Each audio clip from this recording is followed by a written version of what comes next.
too freaking short. This, oh man, they really, okay, I want to look past the shortness of this, and because of Pupa, I knew it was going to be an anime short.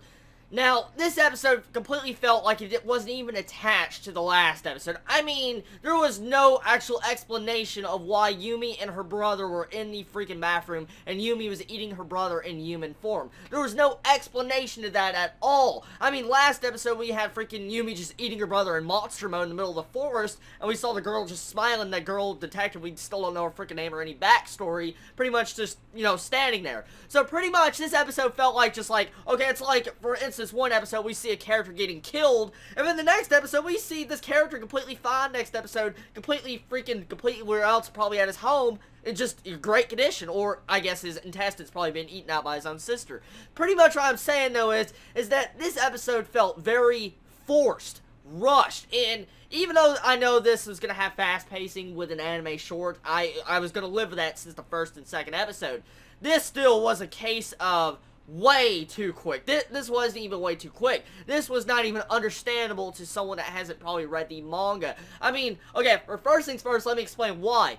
Now, as we can probably see from the first episode or two, if people haven't read the actual manga, you can probably see that Yumi is a monster, okay? And she's hungry for man flesh. She wants to eat people. Okay, we got this. We got this. Now, but they don't explain why Yumi's brother is alive. I mean, that is a big freaking thing. So you go off and say and hint, oh, I guess I'm a monster now, right at the end of the episode. Okay, we understand you're a monster. But why is your freaking sister eating you, and you're not explaining to us why you're alive, and why is she in human mode still eating you? See, just that's the big question right there, and that would probably piss off a lot of anime-only watchers, and I can see why it would.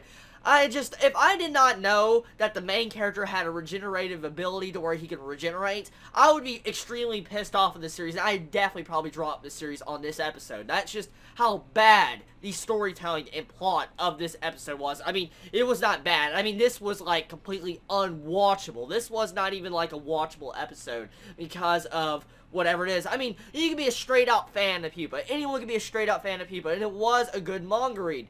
But you have to admit, the way this is being done is way too quick and way too short, fast pacing, and it's not explaining the rougher details of what the fuck is going on. I mean, it's not. The animation style, I love the animation style. It's not the best animation style, but it makes it feel really good. The animation style just looks unique for this series, and for the first time in this episode, we actually get to see a hint at censors. I mean, that freaking black screen that cut off literally almost the entire freaking screen and set a little freaking corner in that freaking episode. I was like, holy crap. So, pretty much, we already knew this was going to be the censored version. I'll look past the censors. I won't bug at that one. That's fine. I knew this was going to be censored.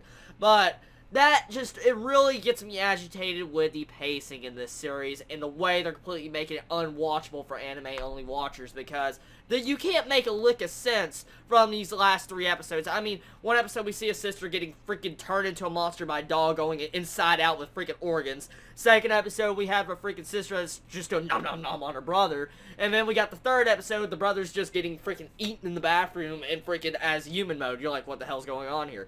So pretty much, I want to say this is an unwatchable anime series for people that are just watching this for anime only. But if you're interested to see how this series plays out and then wanting to compare it to the actual manga source, go ahead. I mean, the manga source is definitely better than this hunk of garbage what I'm currently seeing. I am a big fan of Pupa. I love horror anime and manga, but this is something that is just dreadful to watch. It hurts my eyes. It makes me so sad. I was looking forward to this series so freaking much every freaking week and talking about it so much, covering news articles and everything, just to find out how bad this has been done. So pretty much what I want to say is, I'm going to continue watching, like I said in my last anime review. I've already made it to the 3rd freaking episode, and it's only 4 minutes long. What else is going to hurt me? But I just wish this was done a lot better, and it really makes me sad this series did not get what it was supposed to have. Well, everybody, this is going to be the end of my anime review on Pupa this week. Tell me what you think about this series. Tell me what you think about this freaking terrible anime. And maybe a lot of you like it. I don't know, but that's my honest opinion on it. Hope you all have a wonderful day or not, wherever you live. Please stay safe. Chibi out.